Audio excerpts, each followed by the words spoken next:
ಎಲ್ಲೋ ಒಂದು ಕಡೆ ಈ ಒ ಬಿ ಸಿಗಳಿಗೆ ಏನು ಬ್ಯಾಕ್ವರ್ಡ್ ಕ್ಲಾಸಸ್ ಏನಂತ ಕರಿತೀವಿ, ಇವರಿಗೆ ನ್ಯಾಯ ಸಿಗಬೇಕು. ಇವ್ರಿಗೇನು ಸಮಾಜದಲ್ಲಿ ಏನು ಶೋಷಣೆ ಆಗ್ತಾ ಇದೆಯೋ, ಇವ್ರ ಮೇಲೆ ದೌರ್ಜನ್ಯ ಆಗ್ತಾ ಇದೆಯೋ, ಇವ್ರ ಮೇಲೆ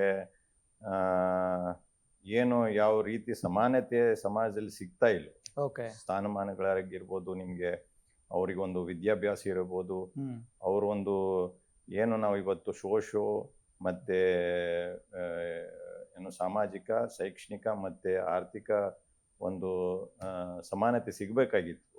ಸುಮಾರು ವರ್ಷಗಳಿಂದ ಇವಾಗ ಸಿಗ್ತಾ ಇಲ್ಲ.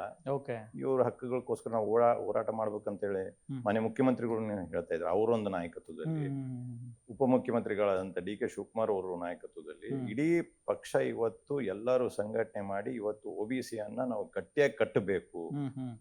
ಮೇಲೆ ನಮ್ಮ ನಾಯಕರು ಮಾತಾಡಿದಾಗ ನಾವು ಕೆಳಮಟ್ಟದಲ್ಲಿ ಕೆಲಸ ಮಾಡದೆ ಹೋದ್ರೆ ಪರಿಣಾಮಕಾರಿಯಾಗಿ ಕೆಲಸಗಳು ಆಗೋದಿಲ್ಲ ಅನ್ನೋದು ಒಂದು ಮನದಂಟು ಇವತ್ತು ನಾವೆಲ್ಲರೂ ಸೇರಿ, ಎಲ್ಲ OBC ನಾಯಕರು, ಅದು ನಮ್ಮ ತಂದೆಯವರಾದಂಥ ಬೋಸರಾಜ್ ಅವರಾಗಿರ್ಬೋದು, ಮಧು ಬಂಗಾರಪ್ಪ ಅವರಾಗಿರ್ಬೋದು, ಸಂತೋಷ್ ಲಾಡ್ ಅವರಾಗಿರ್ಬೋದು, ಸುರೇಶ್ ಭೈರತಿ ಅವರಾಗಿರ್ಬೋದು, ಯತೀಂದ್ರ ಸಿದ್ದರಾಮಯ್ಯ ಅವರಾಗಿರ್ಬೋದು, ಎಲ್ಲಾ ನಾಯಕರು ಇವತ್ತು ಸೇರಿ ಇವತ್ತು ಇಡೀ ರಾಜ್ಯದಲ್ಲಿ OBCಯನ್ನ ಈ ಸಮುದಾಯಗಳು ಯಾವ ಶೋಷಣೆಗೆ ಒಳಗೊಂಡಂತ ಈ ಸಮುದಾಯಗಳಿಗೆ ಎಲ್ಲೋ ಒಂದ್ ಕಡೆ ನಾವು ಧ್ವನಿಯಾಗಿ ನಿಂದಿರಬೇಕು, ಇವ್ರನ್ನೆಲ್ಲ ಒಗ್ಗೂಡಿಸ್ಬೇಕು ಅಂತ ಹೇಳಿ ಇವತ್ತು ಪಣ ತೊಟ್ಕೊಂಡು ಎಲ್ಲಾ ಕಡೆನೂ ತಿರುಗಾಡ್ತಾ ಇದ್ರು. ಮೊನ್ನೆ ಮಧು ಬಂಗಾರಪ್ಪ ಅವರು ಮಂಗಳೂರಲ್ಲಿ ಒಂದು ಸಮಾವೇಶ ಮಾಡಿದ್ರು.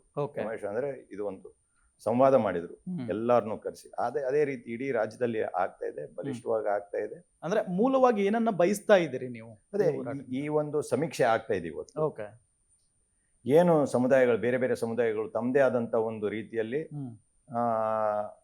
ಅವ್ರದ್ದಾದಂತ ಸಂಘಟನೆ ಮಾಡ್ತಾ ಇದಾರೆ.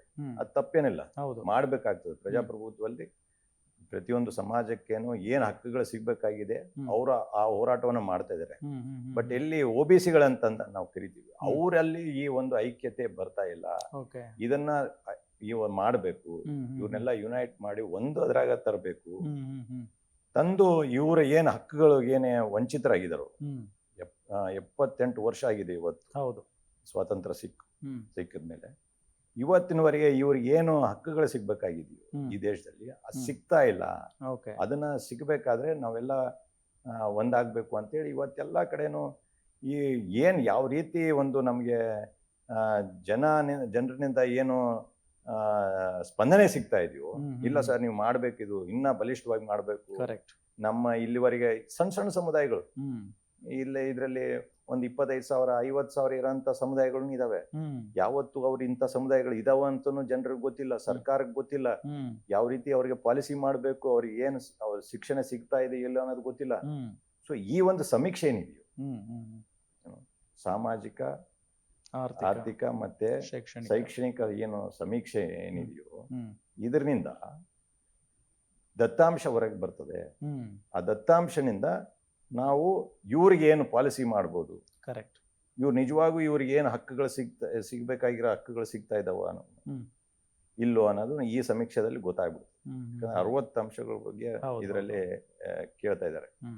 ಸೊ ಬಂದಾಗ ಯಾವ ಇದರಲ್ಲಿ ಇವ್ರು ಹಿಂದೆ ಉಳಿದಾರೆ, ಹೆಂಗೆ ಇವ್ರನ್ನ ಟಾರ್ಗೆಟ್ ಮಾಡಿ ಯಾವ ರೀತಿ ಇವರಿಗೆ ಈ ಒಂದು ಸಮುದಾಯಗಳಿಗೆ ಪಾಲಿಸಿ ಮಾಡಿ ಇವ್ರ ಮೇಲೆ ತರಂತ ಒಂದು ವ್ಯವಸ್ಥೆ ಮಾಡ್ಬೇಕು ಅಂತಂದ್ರೆ ನಾವೆಲ್ಲರೂ ಒಂದಾಗಿ ಈ ಸಮೀಕ್ಷೆದಲ್ಲಿ ಪಾಲ್ಗೊಂಡು ಒಂದು ಗಟ್ಟಿ ಧ್ವನಿಯಲ್ಲಿ ಒಂದಾಗಿ ಮಾತಾಡ್ಬೇಕಾಗ್ತದೆ ಇಡೀ OBC ಕಮ್ಯುನಿಟಿ ಅಂತ. Yes sir, correct. ನಮಗ್ ಗೊತ್ತಿರೋ ಹಾಗೆ ಈಗ OBC ಅಂತ ಬಂದಾಗ ಪಾರಂಪರಿಕ ವೃತ್ತಿಗಳಲ್ಲಿ ಅವ್ರನ್ನ ಅವ್ರು ತೊಡಗಿಸ್ಕೊಂಡ್ಬಿಟ್ಟಿರ್ತಾರೆ. ಈ ಸಾಮಾಜಿಕವಾಗಿ, ಆರ್ಥಿಕವಾಗಿ, ಶೈಕ್ಷಣಿಕವಾಗಿ ಅವ್ರು ಮುಂದೆ ಬರಬೇಕು ಅನ್ನೋದು ತಲೆಯಲ್ಲೂ ಇರಲ್ಲ. ಇದ್ರ ಜೊತೆಗೆ OBCಗಳಲ್ಲಿ ಸಂಘಟನೆ ಕೊರತೆ ಇದೆ, ಒಗ್ಗಟ್ಟಿನ ಕೊರತೆ ಇದೆ ಅನ್ನೋ ಮಾತಿದೆ ಸರ್. ಅದನ್ನ ಹೆಂಗ್ ಬಲಪಡಿಸೋದಕ್ಕೆ ಸಾಧ್ಯ? ಅದೇ ಈಗ ಏನಾಗಿದೆ ಅಂತಂದ್ರೆ, ನೀವಂದಂಗೆ ಬಹಳ ಕರೆಕ್ಟ್ ಆಗಿ ಕೇಳಿದಿರ. ಇದು ಒಂದು ಹೋಮೋಜಿನಿಯಸ್ ಗ್ರೂಪ್ ಅಲ್ಲ, ಹೆಟ್ರೋಜಿನಿಯಸ್ ಗ್ರೂಪ್ಸ್. 200 ಜಾತಿಗಳು ಮೀರಿ ಒಂದು ಜಾತಿಗಳಿದಾವೆ. ಸೊ ಇವ್ರೆಲ್ಲಾರನ್ನ ಒಂದ್ ಹೆಂಗ್ ಮಾಡೋದು, ಯಾವ ಆಧಾರದ ಮೇಲೆ ಮಾಡ್ತೀರಿ? ಸೊ ಬ್ಯಾಕ್ವರ್ಡ್ ಒಂದೇ ಇವ್ರಿಗೆ. ಸೊ ಇವ್ರಿಗೆ ಒಂದು ಆಗದೆ ಹೋದ್ರೆ ನಿಮಗೆ ಫ್ಯೂಚರ್ ಇಲ್ಲ ನಿಮ್ಗೆ. ನಿಜ, ಹೌದಾ? ಇವತ್ತು ಪಾಪ ಅವ್ರ ಮೇಲೆ ಕೇಸ್ಗಳು ಆಗ್ತಿರ್ಬೋದು, ಆ ಒಂದು ಹಳ್ಳಿಗಳಲ್ಲಿ ಅವ್ರ ಮೇಲೆ ದೌರ್ಜನ್ಯ ಆಗ್ತಿರ್ಬೋದು. ಅವ್ರ ಪರವಾಗಿ ಯಾರು ಧ್ವನಿ ಎತ್ತೋರು ಯಾರು ಇಲ್ಲ. ನಿಜ. ಇವತ್ತು ನಾವೇನ್ ಹೇಳ್ತಾ ಇದೀವಿ, ಇಡೀ ರಾಜ್ಯದಲ್ಲಿ ಒಂದು ಸಂಘಟನೆ ಮಾಡ್ತಾ ಇದೀವಿ.